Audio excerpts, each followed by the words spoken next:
हुन त हामीलाई निर्वाचन किन चाहियो भन्ने भाषा पनि आएको छ युवाहरूमा। किन चाहियो भन्दाखेरि अब त्यो त संसारको नियम रहेछ, कानुन रहेछ, वैधानिकता अवैधानिकका कुराहरू हुँदो रहेछ।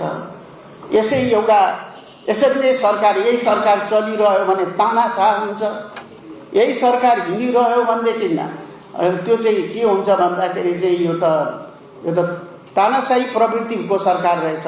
यी त सरकारमा खान आएका रहेछन्, यो त भोग गर्न आएका रहेछन्, टाँसिएरै बसे भन्छन् भन्ने पनि।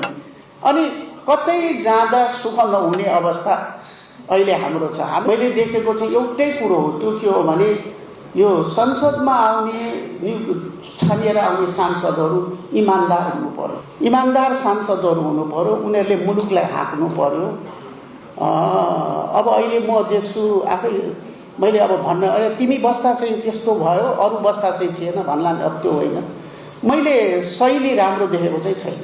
जे शैलीमा देश चल्नु पर्थ्यो त्यो शैली चाहिँ मैले राम्रो अहिले देखेको छैन। यसमा परिवर्तन भएन भने यही अवस्थामा चाहिँ मुलुक चाहिँ चल्छ जस्तो मलाई लाग्दैन।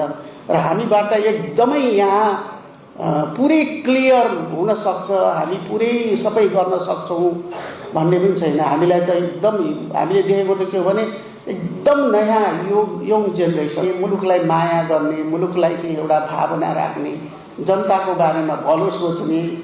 अब मलाई लाग्छ सबै विदेश गएर उपाय चल्ला जस्तो पनि छैन, किनभने विदेशले जब दिन डिपोर्ट गर्न थालेर भाग भनेपछि त त्यहाँ जाने उपाय पनि भएन, यी नसुधारी त भयो।